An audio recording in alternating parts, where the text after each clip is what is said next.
अय्यप्पा स्वामीची दीक्षा म्हणजे फक्त भक्ती नाही, ती फुल ट्रान्सफॉर्मेशन आहे. 41 दिवसाचे नियम, pure power, pure discipline, pure science. लोक म्हणतात स्वामी शरणम अय्यप्पा म्हटलं की मन बदलतं, पण मी आज सांगणार आहे हे मनच नाही, पूर्ण शरीर बदलतं. पहिली गोष्ट, 41 दिवस प्युअर व्हेज खाल्लं की मेटाबॉलिझम रिसेट होतं, बॉडी परफेक्ट टायमिंगने काम करते, डायजेशन, एनर्जी, डिसिप्लिन सगळं एका लाईनमध्ये.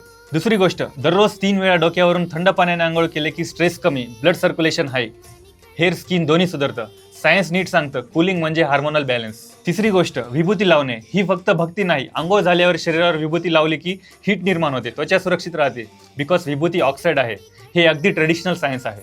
शेवटी गोष्ट, माळा घालून ब्रह्मचर्य पाळणं हे मनाचं ट्रेनिंग आहे.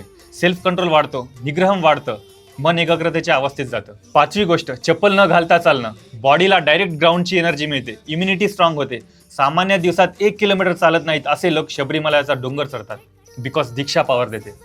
म्हणून सांगतो, तुम्ही 41 दिवस नियम पाळले, निष्ठा ठेवलात, एकही चोरी नाही, सक्सेस, क्लॅरिटी, डिसिप्लिन गॅरंटेड. हे भक्ती आणि सायन्स दोन्ही आहे. अय्यप्पा स्वामीची दीक्षा म्हणजे मन बदलतं, शरीर बदलतं आणि माणूस पूर्णपणे बदलतो.